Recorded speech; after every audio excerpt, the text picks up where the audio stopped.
According to the World Health Organization, Nepal is one of the poorest countries in the world, with 45% of the population living below poverty line. Apart from the socioeconomic factors, it is the tendency for natural calamities like floods, earthquakes, landslides, as well as armed insurgencies that make the delivery of quality healthcare a particularly challenging proposition in this country.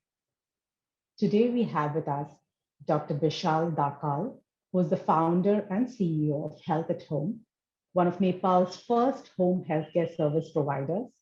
He's a cardiac surgeon by qualification and a social entrepreneur by vocation. Welcome, Dr. Dakal.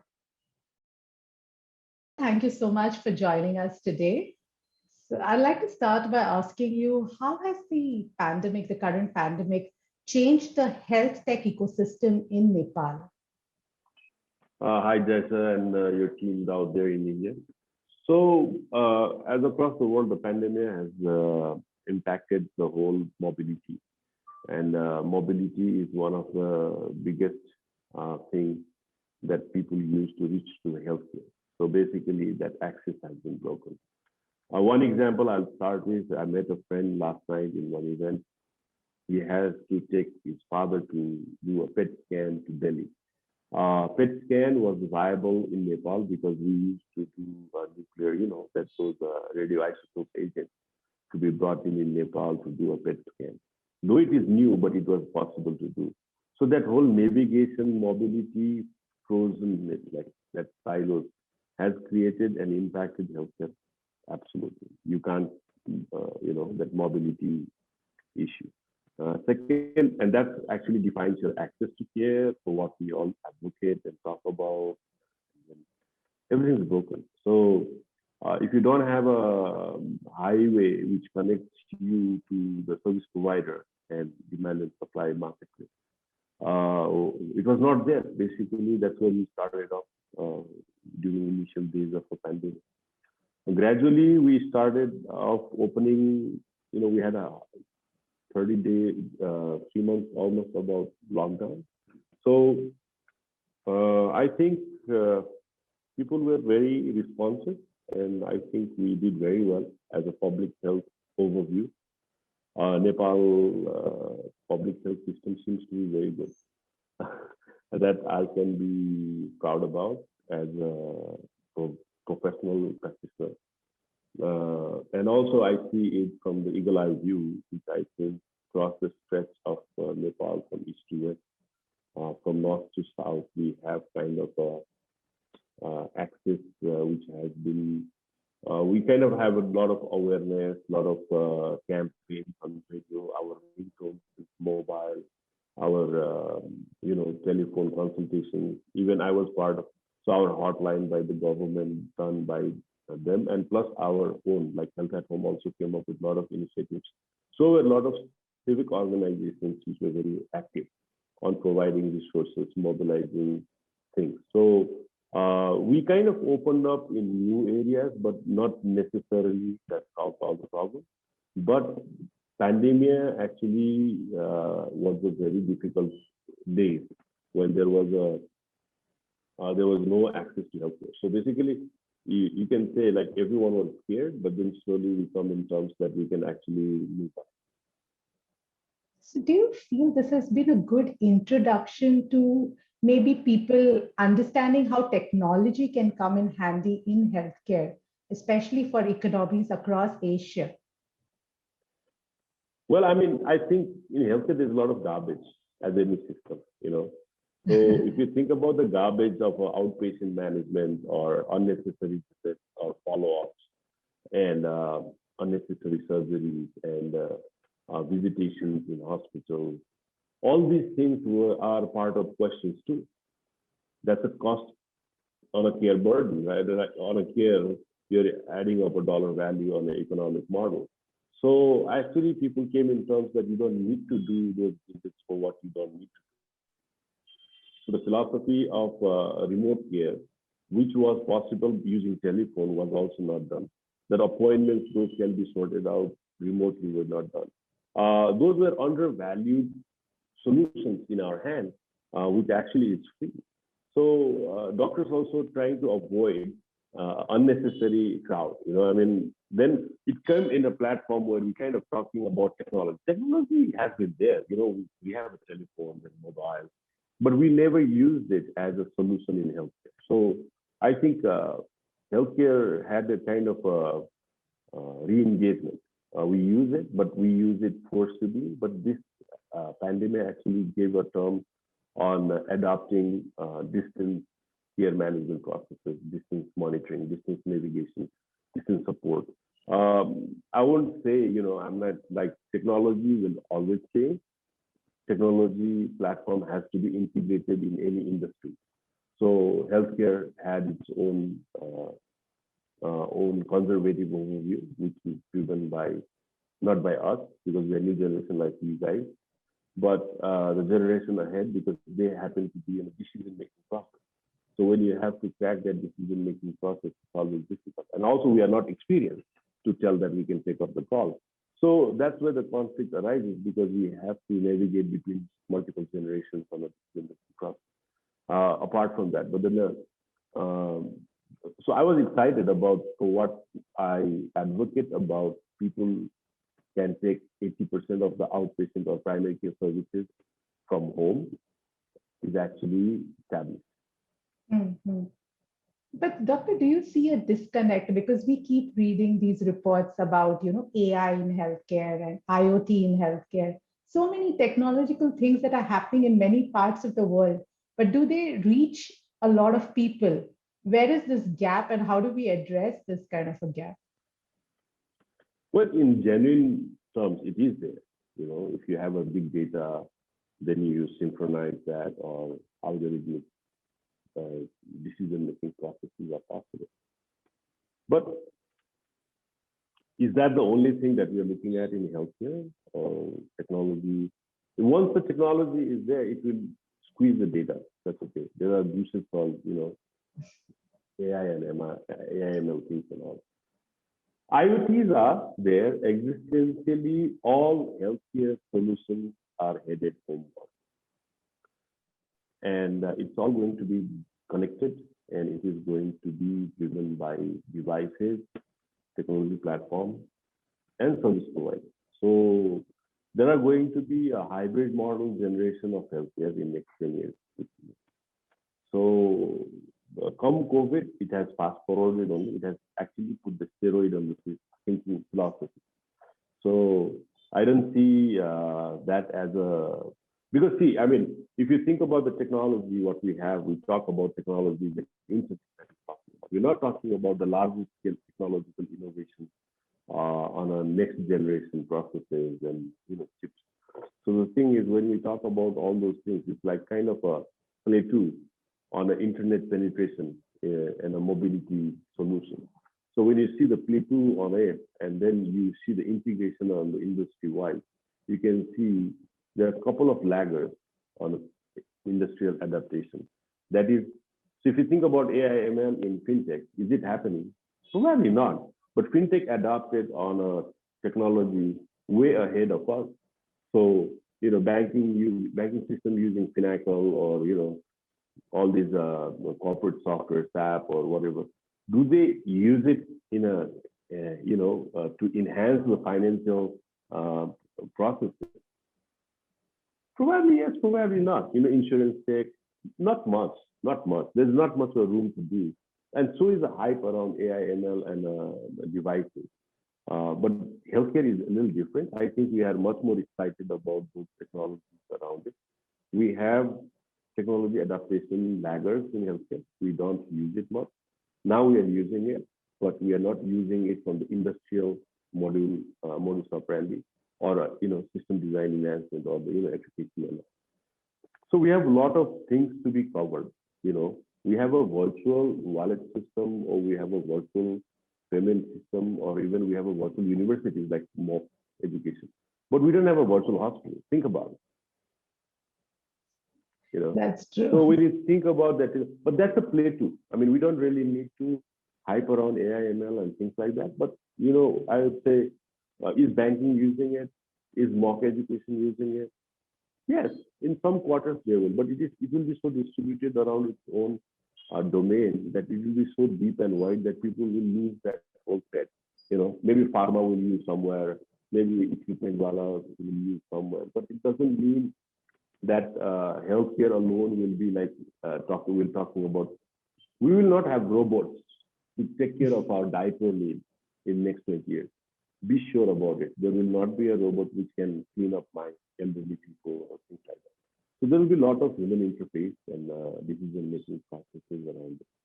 So predominantly, even in virtual healthcare, I think if we think about the futuristic process, there will be a limitation in certain areas. So on that note, I'll keep it open for discussion. I think it is very reassuring for a lot of people to know that there won't be robots and there'll be human beings, because I think that's one of the things that people associate with technology in healthcare. But Doctor, you have worked There's with, nothing to be yes, there's please. nothing to be worried about technology. The technology is actually is our tool. We created it. We mastered how to use it. It will be fine. It's not a big deal. Why should I be worried about radio or television, or telephone? It just enhances our capacity. We have a lot of billions of people who doesn't have access. We should think how it's going to enhance our access and navigation and improve people's lives. And if we go on that direction, it will eventually come to us. It's okay. It is very refreshing to see a doctor, because generally doctors are so focused on their specialty and their super specialties. I think getting the big picture is a little difficult from a doctor. So tell me, how is it that you decided to go beyond your medical education and look at entrepreneurship as a tool of change, especially at a time when it wasn't such a cool thing as it is today? Absolutely. Entrepreneurship didn't happen first in my life. My choice of being myself or dream what I want to was my first choice. So I came in a vehicle. It's a vehicle that I'm using as a business. It could have been charity. It could have been activism. It could have been other kind of vehicles that people use. But I'm a voice of a healthcare in certain area of silo, whatever you think. But it is becoming, it's resonant to you. And thank you that you actually did voice my inner sense that healthcare needs more eagle-eye view. Healthcare needs its own domain expert. Healthcare also needs its own evangelist. So the thing in the way how I see, we need to talk some truth in there. We need to really bring up that whole facts and figures and numbers and compare it to the other domain and industries and kind of articulate it in proper way so that we actually master that whole process. And when I started off, I was not happy with the infrastructure that we were bonded. Healthcare is bonded to hospital system. So my decision was to enhance healthcare capacity outside of hospital system. And that's where we started off. And today we are talking about home healthcare in Southeast Asia. I think like we would be the first one of the integrated care model. You compare notes. You go back in your country. In Delhi, there were none. With hundreds of millions of dollars invested in it. Fine. It's fine. It's just, but then there comes COVID. There's a lot of other areas in healthcare that is not being taught. So my duty is to add few more chapters in healthcare, you know what I mean? And master it. So technology in healthcare, you can talk about it. You can talk about home healthcare. You can talk about other interesting areas that should evolve in next decade. And I'm very happy to be part of it. And I'm writing it. What are these trends that you would be happy to see in healthcare? What is it that you wish would happen in the next 2 years, 3 years? I think home healthcare will change around technology, but technology is not the only thing that's going to change. A lot of remote care management will start. Confidence of the clientele will be a very interesting paradigm shift that we will need to face. There will be two sort of people. that will come around healthcare. One will be very technology savvy and then technology driven people, and there will be another conservative institution based. But what we need to understand, like Vinod Khosla says, like he's another genius that I admire every day. And then he's a technologist who says like 80% of the things will be done without a doctor. Okay. I say 80% of the things that we pay for can be done in home. Okay. So if you can do from home, which means you will be doing it remotely on your own decision-making platform. Okay. So the thing is, it's not that, and there is a technologist coming in, and then there's a medical practitioner who's seeing it through. And why there are a lot of arguments based on it. So I think every dollar we invest in healthcare, 80 cents actually can be invested or returned back to consumers in certain ways on today's date, provided we have technology, empowerment, access, navigation, support.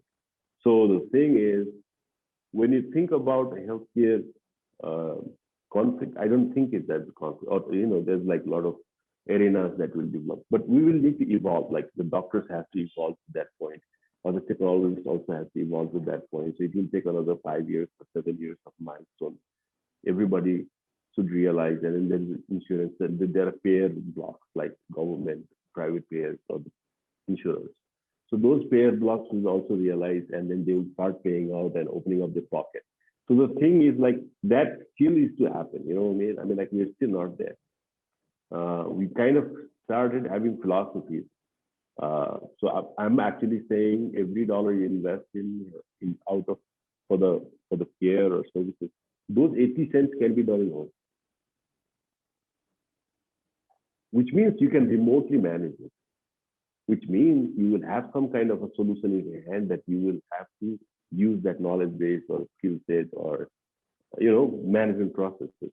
So the thing is, what Mr. Khosla says as a technologist or evangelist, and what I say might be similar. What is that? What is that platform? What we are looking at? But we have not come to that point.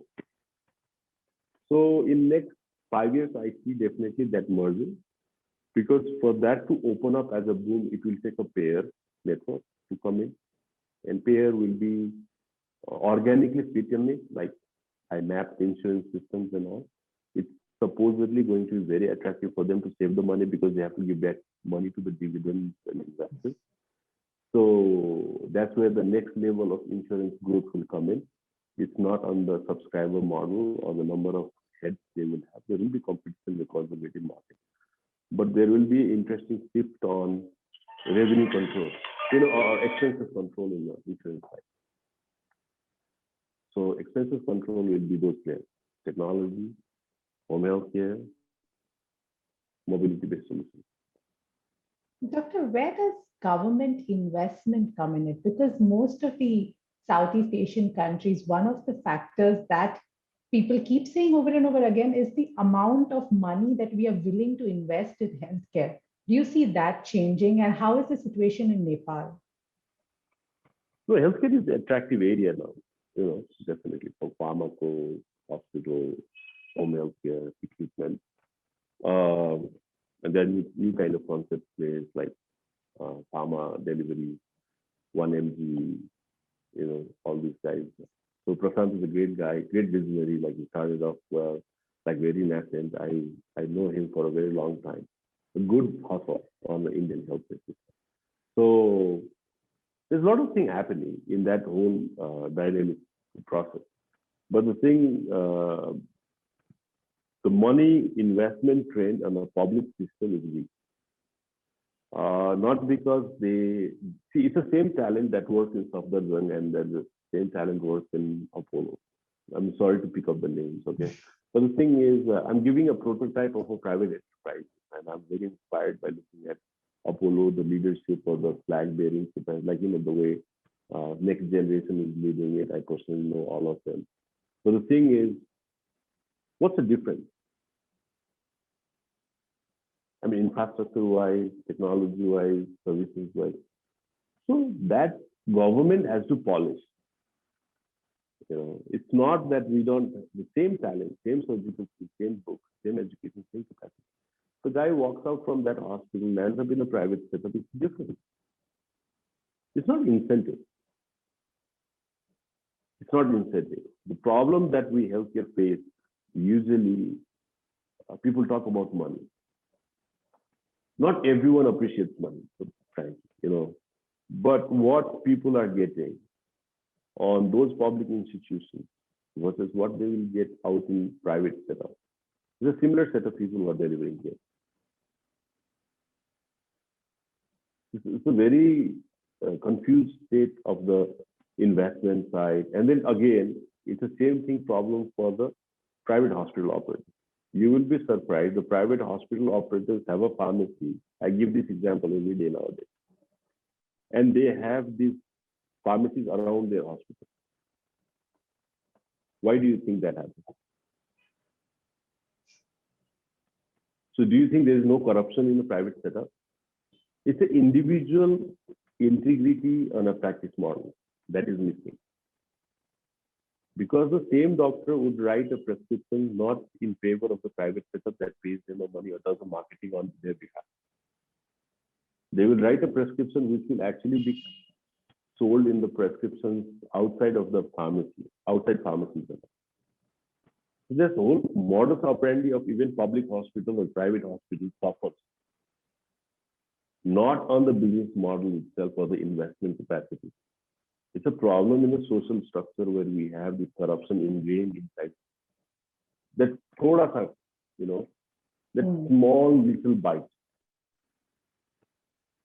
That is a question that is not addressed in education, that is not incorporated in professional growth, that is not transparency monitored. Maybe we need to implement a lot of things from the innovation side, how the prescription is moving. For that, in one instance, I'm saying, how the governance can actually play a role. So we are investing in a wrong direction. We're thinking about it's about integrity of the people's professional practice. And we're not looking at that whole practice model properly, how we can improve it. Yes, it makes a lot of sense. What you're saying is look at individual. I'm opening up a Pandora's box for you guys.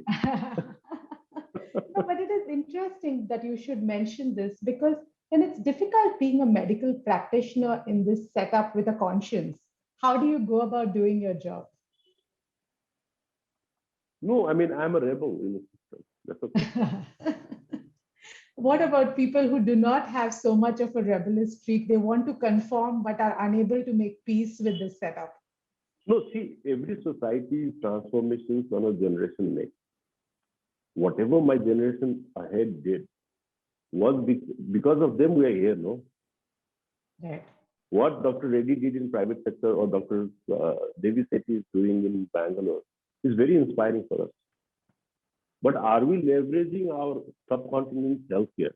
Because you guys made a vaccine, we can have it. I already have my first job there because of the Serum Institute capacity.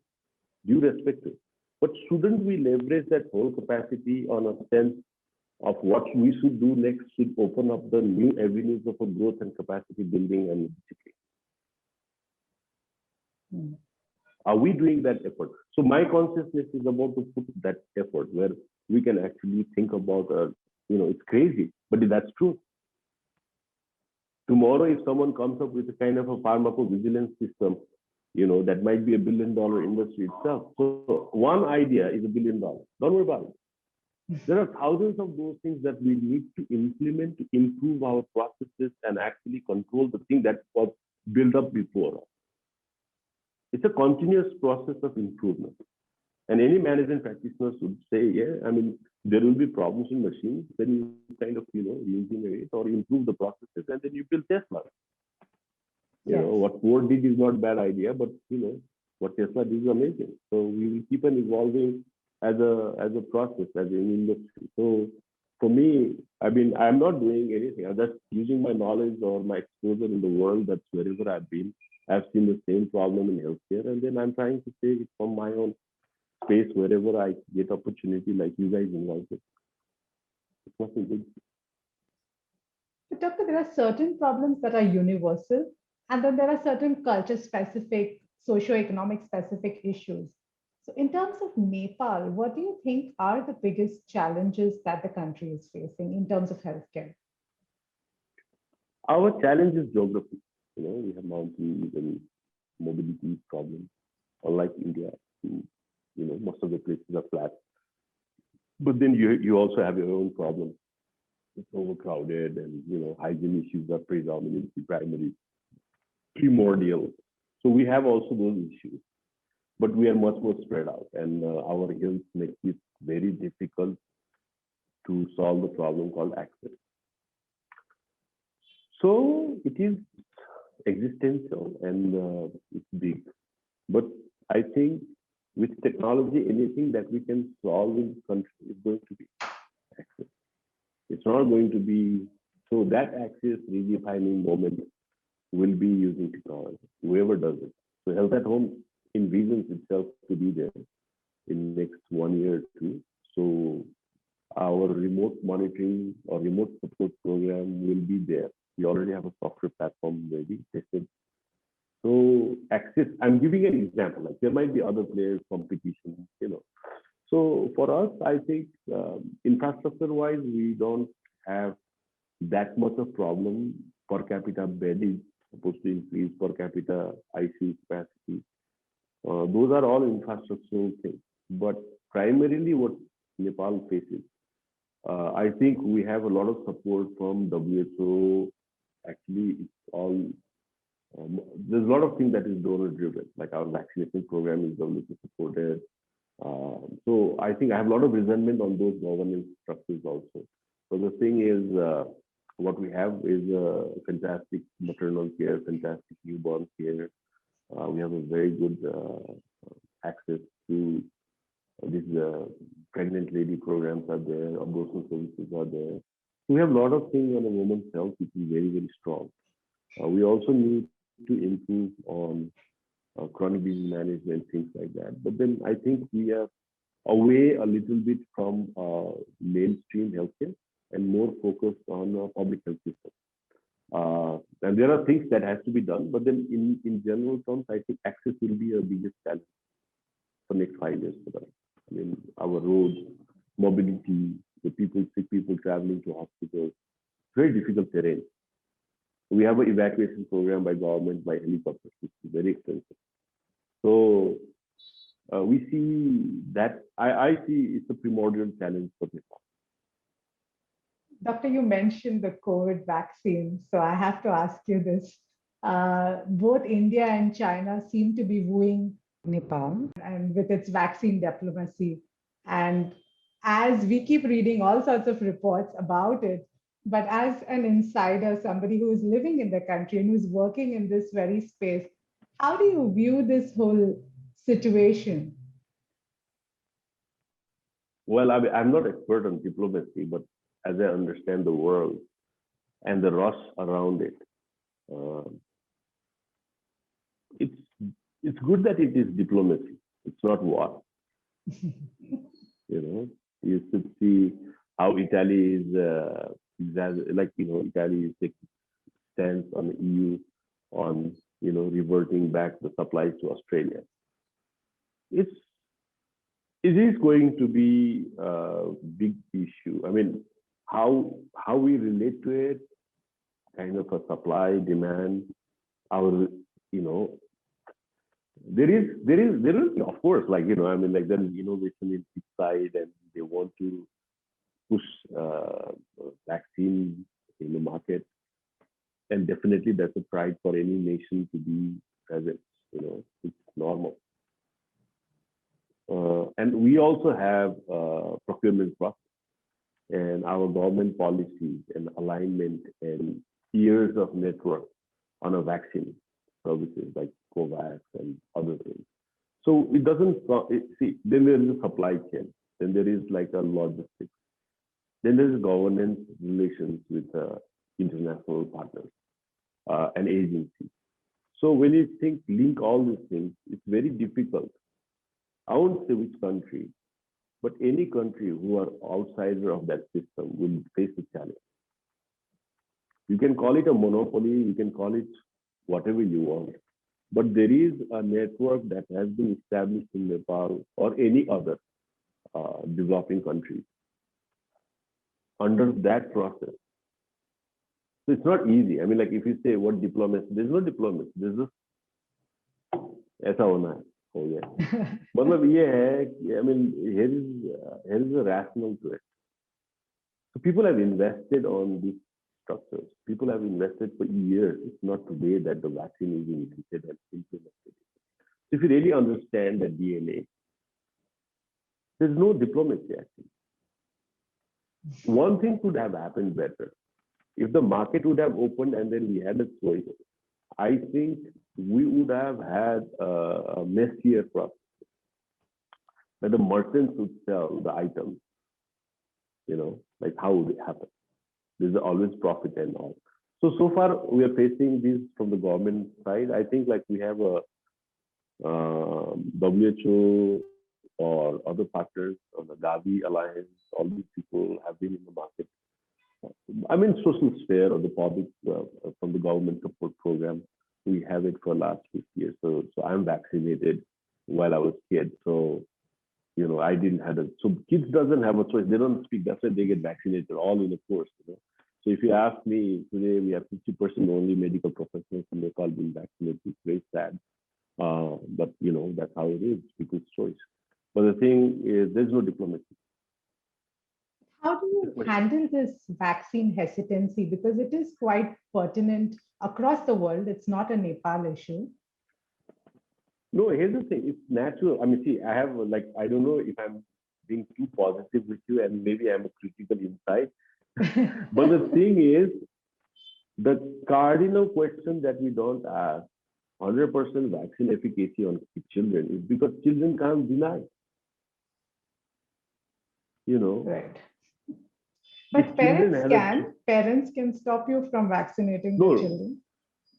The threat of impending and pain of someone else, still parents don't get it, no? No, that's the truth, no? We're trying to avoid that co-factor of the truth and comparing it against the factor that they're avoiding. So these are two apple and oranges, we can't compare the kids' vaccine efficacy versus, these adult vaccine efficacy. You can tell, I mean, how many flu shots were given in India or in Nepal. But come COVID, everyone was getting jabbed. But there was like a spike on demand on anything that was saying, oh, it can protect a little bit. So that whole market orientation is not something that I think in the vaccine uses. 50% pretty good. But the thing is, it could have gone better. I think we are like a little bit hesitant on those. I think it's fair. I mean, it's okay. I mean, if people don't want to take it, don't want to take it. Okay. That's their choice. As of now, we do have the choice. Let's hope that we continue to have that choice. This is going to be an ongoing process. That's COVID or non-COVID. The problem with the public health and the mass market is a crisis that we are building up. Our population control, our ecology. See, 1 billion people were in the move all the time. It's not sustainable. So I think the mass tourism, the mass market policy, the urban planning, that whole millions and millions of people living in a one closed area, vertical city, these are all non-natural. We are actually a big conflict within a nature. So we are bound to suffer. Let's hope that there'll be an end to our suffering soon. But yeah. Another thing that's happened, like you mentioned with this remote healthcare, is that people are realizing how much they can get done at home. So going forward, post the pandemic, whenever it ends, what do you think people will take away from this? What are the things that we will do at home in terms of healthcare? 80% of the things that we do in hospital can be done in home. Now, the conservative education system our doctors actually came from will run out of water like a fish. So there will be, first thing is there will be conflict. Then they will win. So it's not a generation now, it's a generation 5 years down the line, or even 10 years, I would say. This conflict is going to go till the time the ownership actually comes from the doctors itself, that we are ready to go outside and help the people. So I think it's not going to be, so 80% of the things can be done in home in primary care. Surgery, emergency, and some of the critical care has to be done in hospital infrastructure. The rest can be done in the home. Now you check out how much volume of work you're doing. So hospital system has to become like a pit stop in Formula One, you know what I mean? It will still be there, but the efficiency will go up, you know what I mean? Like 50-bedded hospital will be performing like 150 what is happening today. It's a lethargic, elephant, you know, they're like very expensive, human resources too much. They should churn out patients more faster. Like 50-bedded hospital will perform like 150. It's a great economic model. You know, 100-bedded will perform like 500. 500-bed will perform like 1,000.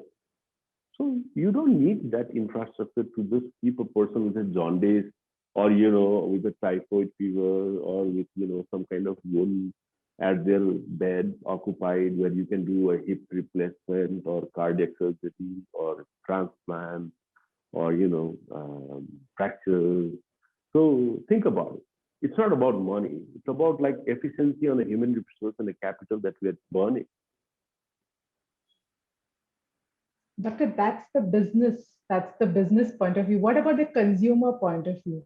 What would you say to somebody who's skeptical, who believes that the best care happens only in hospitals? What is your word of advice to that person? See, भगवान तो मंदिर में ही मिलेगा ना. So the thing is, you can't change that notion unless that realization will come into the public. You can't get God at home. There are very few people who will actually not go to the mandir, masjid, or church and say, I can find a God within myself. So I don't know, you run out of question, I think. But the thing is, that's the truth. So hospital has been building up that notion of a religious cult. It's a paradigm shift we're talking about. And we will do it. It's going to happen. Don't worry. That's an optimistic note. And I hope that happens in our lifetime so that we can get to see it. 5 years. 5 years. Okay. That's a great note to end this conversation on, Doctor. Thank you so much for your time. It's been really insightful chatting. Pleasure. And thank you for having me and reaching out in this corner in the world, you know, where we are kind of always pushed back and said, but larger picture of the South Asian connection starts here. It's a very good thing that you did. And I really aspire. I have a lot of friends in India. I said to you about the PET scan. It's very sad. I think we open up our, you know, borders and our services on extra care or complex surgeries and complex cancer cares are actually accessible in India. So I think we need to work towards it. I think there's a common agenda, and healthcare is a human issue. It's not government issue. So let's work together. It will be fine. Thank you very much for having me. Thank you, Doctor. Thank you so much.